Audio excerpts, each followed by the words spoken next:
Pre, wag kayo maingay, baka mabulabog ang stock. Ay, si Kuya namimingwit. Siguro may sikretong malupit yan, kaya hindi nakakahuli. Ano? Niya naman na Ay, si Kuya ko na nabulabog. Ay, lumapit ang stock, gawa mo eh. Nakakawin. Alam yung isda, no? Gilid lang kain, hindi kinakain lahat. Hindi kaya bingot yung isda.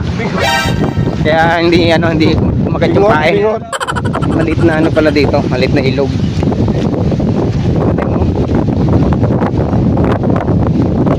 Ingay, mabubula pong isda.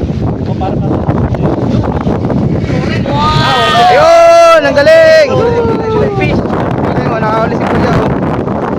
Galing. Anong tawag ko dyan? Ganda, galing ni Kuya. Pare, ako na yung orange. Alam mo, ano lang siya, laruan eh. Galing, galing, may nahuli pala dito. Galing ni Kuya. Hindi ba ito, guys? Kaya nyo ng pesto eh.